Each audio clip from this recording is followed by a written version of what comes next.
امریکہ ایران مذاکرات رواں ہفتے اسلام آباد میں ہونے کا امکان ہے۔ برطانوی خبر ایجنسی کی جانب سے کہا گیا ہے دونوں ممالک کی مذاکراتی ٹیمیں اسی ہفتے اسلام آباد آ سکتی ہیں۔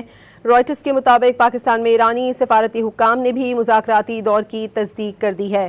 امریکہ ایران مذاکرات رواں ہفتے اسلام آباد میں ہونے کا امکان ہے۔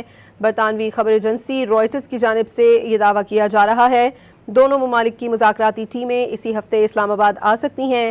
پاکستان میں ایرانی سفارتی حکام نے بھی مذاکراتی دور کی تصدیق کر دی ہے۔ امریکہ ایران مذاکرات رواں ہفتے اسلام آباد میں ہونے کا امکان ہے۔ برطانوی خبر ایجنسی رائٹرز کی جانب سے یہ دعویٰ کیا گیا ہے دونوں ممالک کی مذاکراتی ٹیمیں اسی ہفتے اسلام آباد آ سکتی ہیں۔ رائٹرز کے مطابق پاکستان میں ایرانی سفارتی حکام نے بھی مذاکراتی دور کی تصدیق کر دی ہے۔ آپ کو یہ بتائیں کہ امریکہ ایران مذاکرات رواں ہفتے اسلام آباد میں ہی ہونے کا امکان ہے۔ برطانوی خبر ایجنسی رائٹرز کے مطابق دونوں ممالک کی مذاکراتی ٹیمیں اسی ہفتے اسلام آباد آ سکتی ہیں، جبکہ رائٹرز کا یہ بتانا ہے کہ پاکستان میں ایرانی سفارتی حکام نے بھی مذاکراتی دور کی تصدیق کر دی ہے۔